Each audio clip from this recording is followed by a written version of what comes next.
Hey, gang. I see Phil turned back in after my technical difficulties with my iPad. Guys, I'm so grateful to you for spending a minute with me, a bit of your morning or early day to watch my new video. Man, um,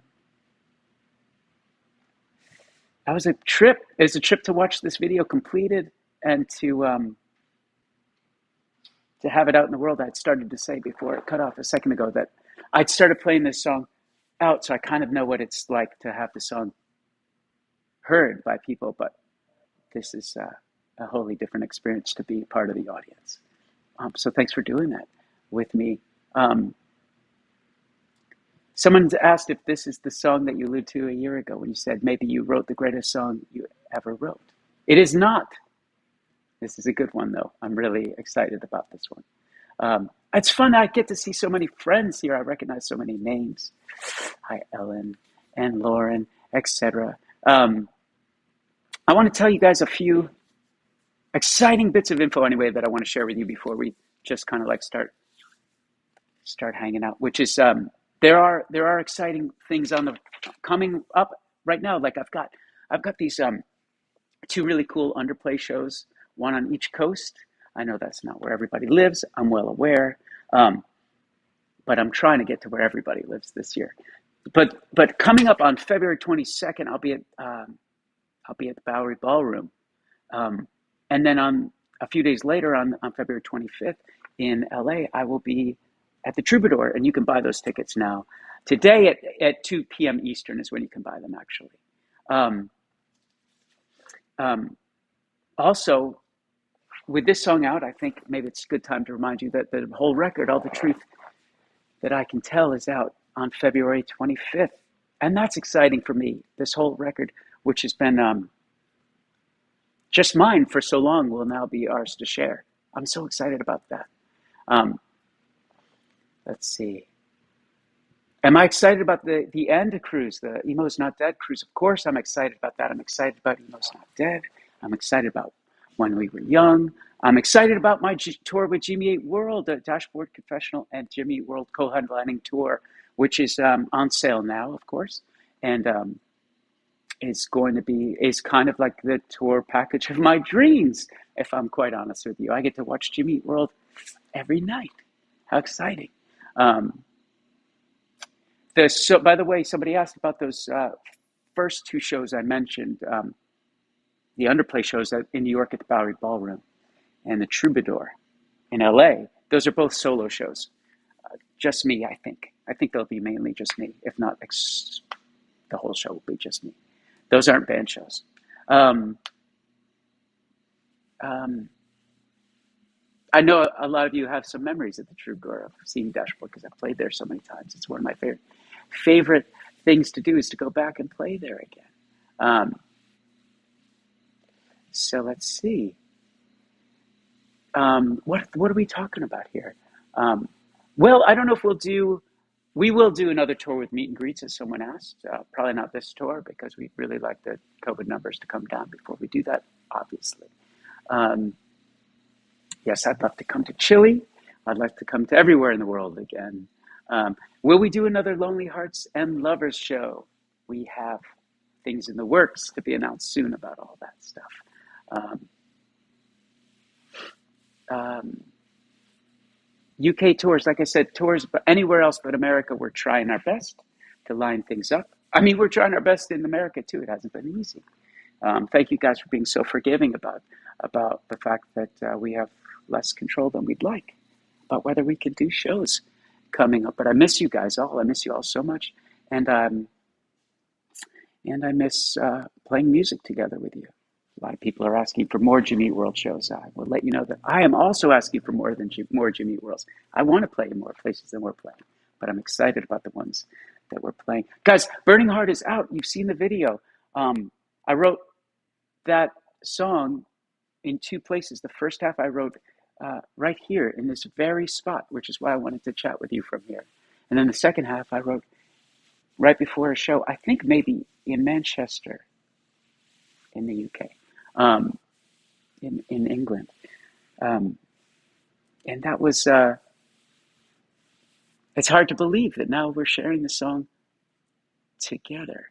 Um, I don't have a favorite song on the new record yet, but I will say the Burning Heart that Burning Heart is my is a unique writing memory for me. The fact that I wrote it first in this chair, this couch that I'm sitting in, and then backstage at a show, and then minutes after finishing it backstage was being played in front of people for the first time. Um, it's good to see so many people chatting. I wish we could chat in person. I hope we can. But speaking of which, I thought maybe we could just like chat on the phone. I'm gonna open this up for some calls and see if anybody wants to chat. If you want to call in that number, maybe we can have a chance to talk. Will we do another virtual show? Yeah, we're working on virtual shows. I think that's a new thing I found I loved. I wouldn't have thought I would have loved it. Like beforehand, I wouldn't have thought I'd loved that experience, but I really do. Until it was forced on us, we didn't know we could see music live like that, and it feels really fun to do it. Um, let's see.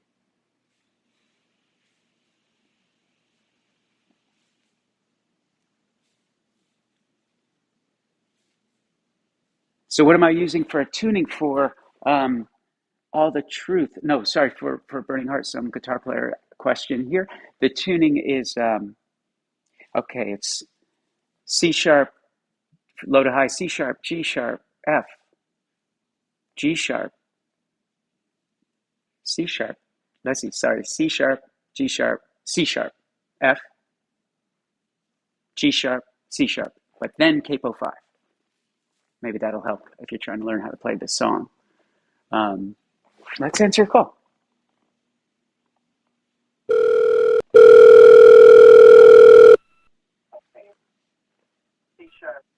Hello. Chris, hey, it's Kelsey from St. Louis. How are you? Good, Kelsey. How are you? Good.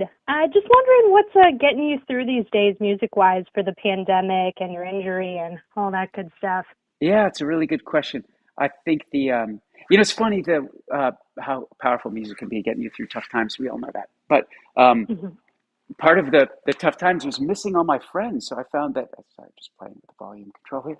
I found that I was listening to so many of my friends' bands that I couldn't see, that I needed to see, that I needed to feel like I was with, like Counting Crows and Gang of Youths and Descendants. And I mean, it's a long, long list. Sean Barna, Corey Brannon, very, very long list of songs of friends that I needed to feel closer to that helped me through my tough time. What helped you through your tough time? Tough Well, year. Dashboard, obviously, yeah. And then it's funny you brought up Counting Crows and Corey Brannon. Those were at the top of my Spotify for Yeah, this past year. So, yeah, been feeling those. So, really going back to August and everything after. Couldn't yep, get away from that this last year. yeah. And their So, new, do you hear Buttersweet? Their new the new EP? I've, Well, Sweet. I've heard It's a really couple. incredible. Oh man, you should spend Yeah, spend spend spend some time with that record. It's really incredible. perfect. I'll do that. All right, thanks. Take care. Bye. Um, Lauren says, I'm trying to muster the courage to call in. Everybody should try if you're feeling like you should. Don't, it's a crapshoot who gets answered, though. Let's find out who's next.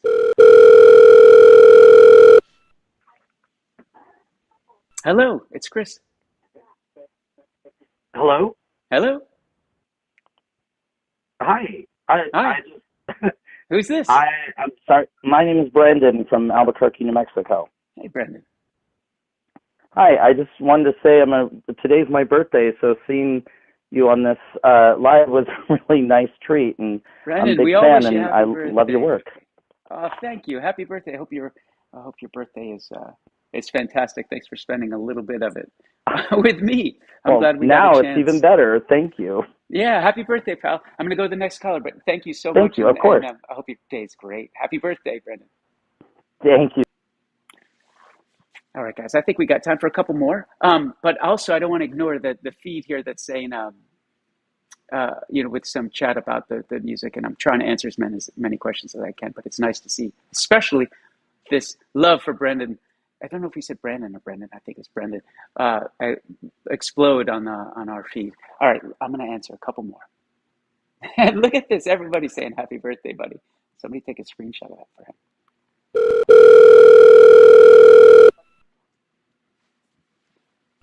Hello. Hey, this is Liz from Atlanta. Liz, it's Chris from Nashville. Hi, how are you? Well, near Nashville anyway. I'm good. How are you? Yeah, I'm great. Actually, I have family in Franklin, so I know nice. you're near there. Not too far. I just wanted to, I was curious when you were working on the new album, did a lot of inspiration come pre-pandemic and accident, or did that really spawn some words and inspiration in this new album? You know that it's a great question, because most of it was it's a strangely prescient record in the fact that it was mostly written, if not all of it was written actually before the accident. Oh, wow. It wasn't all finished really until Yeah. until after, but even the stuff that was sort of seemed to point to how it felt to have the world shut down, and then how it felt to have to grapple with my own sort of new challenges that I was going through separate from that. It's not Yeah. only about that, obviously, because I hadn't experienced that when I started the writing process, but um, I'm I'm surprised when I listen back how unified it is, sort of in message. It just doesn't feel like it was written in two different places. Like when I say two different places, I mean the world was completely different when I started this record only weeks before, and then it was Right. a whole new world only weeks later, or months. Maybe Yeah. it was months. Yeah.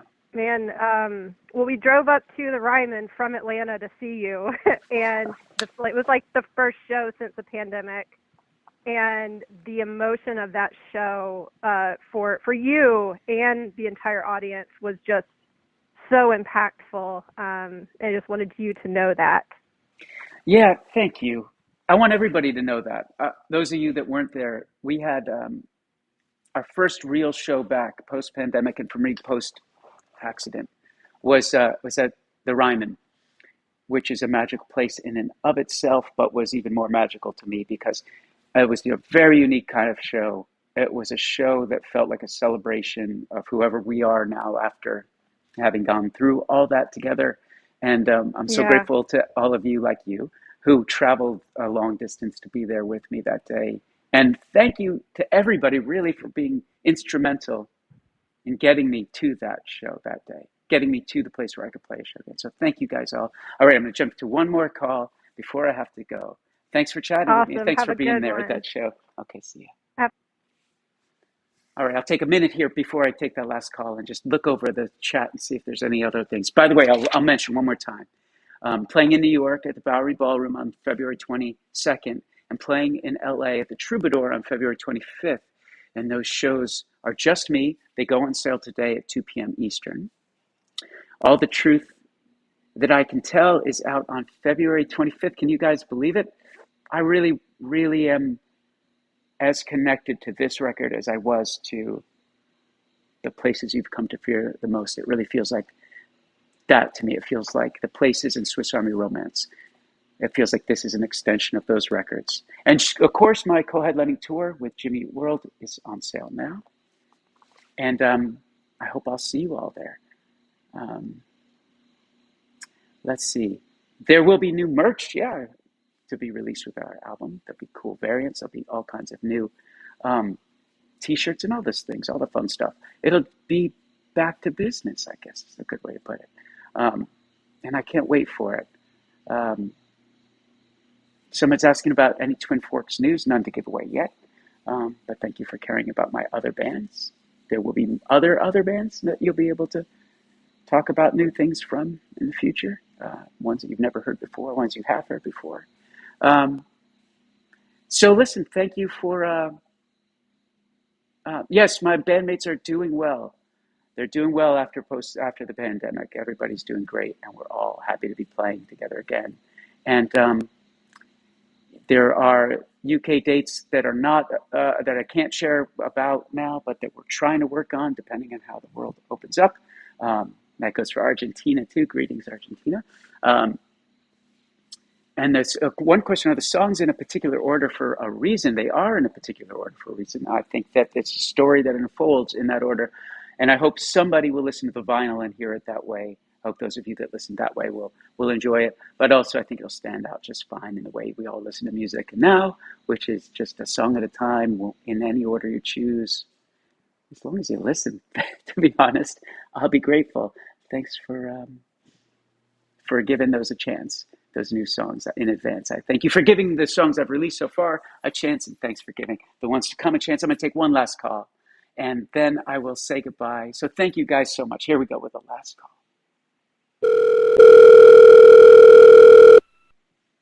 Hi, it's Chris. Hi, my name is Amanda, and I'm so excited to get to say hi. Hi, Amanda. How are you?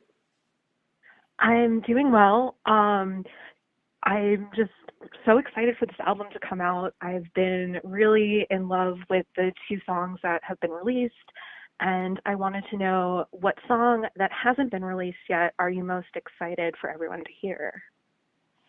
Amanda, I have no good answer for that one because I would tell you every other song on the record. I've been sitting with this record, Amanda, for as just my own for longer than I would have liked to have. I I would have liked to have Mhm. written these songs, recorded them, and had them out immediately, but the world was not in the place, and I wasn't in a place where I could do it, where I could just rip the lid off. But I am now. Yeah. Um, I'm excited about. There's a song called "Me and Mine." I'm Mm. very excited about that. There's the title, the track to the song, this to the record is called "All the Truth That I Can Tell." I'm very excited about that song. I'm excited about a song called "Young." I think there's a lot of Oh. storytelling on this record that people will connect with. I surely hope they will. And I want to say before I go that one special part of this album that is a return to form is that I worked with James Paul Wisner, again, who produced many of my early work, many albums from my Oh, early that's work, so cool. including the records that are like this in concept, all acoustic. The Swiss Army Romance, The Places You've Come to Fear the Most, many of my EPs. Certainly the Further Seems Forever stuff, The Moon Is Down, that I did with them, and of course the records I did with James after. And, he's a monster in the industry, but I'd been dying to work with him Oh, for again, but sure. waiting for the right combination, and these songs were the perfect combination. So I'm excited for that. Yeah. I remember when Swiss Army Romance came out, like I was a huge drive-through fan. I got that album and it changed my life. I'm like super old at this point, but it's so nice to see your evolution and hear these new songs and feel both the 15-year-old me and the 36-year-old me like screaming along and being so happy. So thank you for How everything. lucky for me that I picked up this call from a Yeah. longtime fan from the very beginning. That's amazing. And Yeah, it's yeah, I think wild. about the fact that we're much older now, but I don't feel old. Even with all that Same. I've gone through, like I feel pretty young. I thought that would be taken away from me in the accident recovery. Sure, I got to stretch out more in the Mhm. morning, a lot more in the morning, if I'm honest. But other than that, I feel What a pretty mood. young, and I think it's because of music. I really do. I think that people like you and I, we share, not just because I play it, but because I just love it. I think there's something youthful Yeah. about our connection to music. And I think there's something wonderful about those records you found my record when you were 15 in a way that probably I found things like The Cure or REM Yeah. or Descendants, and how I can be in both places when I listen to one of those records. Um, is Yeah. that's like alchemy or something like that. You can be your young self and your current self. And maybe there's somebody you're going to Yeah. turn into. All of those. All right. Oh Well, my gosh, thank I'm you gonna so cry. much Okay. for Thank you. thanks for thanks for calling and thanks for being there from the beginning.